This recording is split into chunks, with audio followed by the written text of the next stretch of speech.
A local ministry is trying to figure out how to move forward after a building they used to house supplies was vandalized multiple times. The latest just last week. Gladys Batista explains even after the constant setbacks, the group is determined to help the community. We've had people climb in through the roof, bust holes in it, and we've repaired it. They came right back out the same week, tore another hole in, climbed in and vandalized the inside of the building, so to the point that the roof had to be replaced. Gary Ricks thought after that there wasn't much more that could be done to this building. He's with the River City Love Squad. The ministry uses this Clay Street location to keep the supplies they give to those in need throughout the city. Under the bridges and the different camps, we're going out and we're providing on a weekly basis. On Monday nights, we're providing food, hygiene kits, clothing.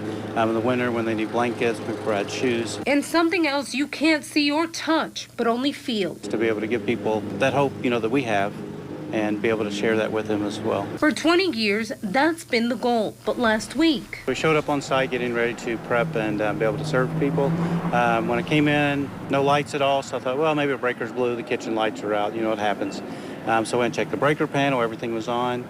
At that point, we proceeded to try and figure out what else. The whole building was out of electricity. And after a short walk around the building, they realized. They knew not to touch this side, but they knew if they took the fuses, break the circuit, and break the meter off, they knew everything from here, which would be down through the conduit, would not be live. Why they were completely in the dark. They actually cut all that to pull all that wire through. So that's what they were after, was the copper wiring, to be able to take it and recycle it and get money.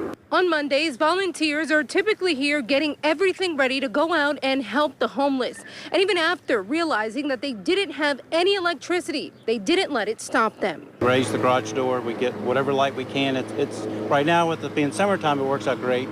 The sun's out and it helps us to get some light there, but still not the same. You're not able to move around as much. Rick says even though he guesses they might have got 50, 60 bucks out of it maybe. They're still waiting to see how much the damage is.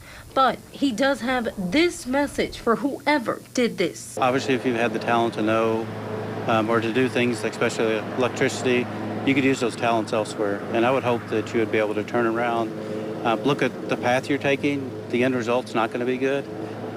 Use your efforts and your time for something good and not destructive. Reporting in Smoketown, Gladys Bautista, WOKY News. The group's truck was stolen late last year, so they don't have one to help with the distribution.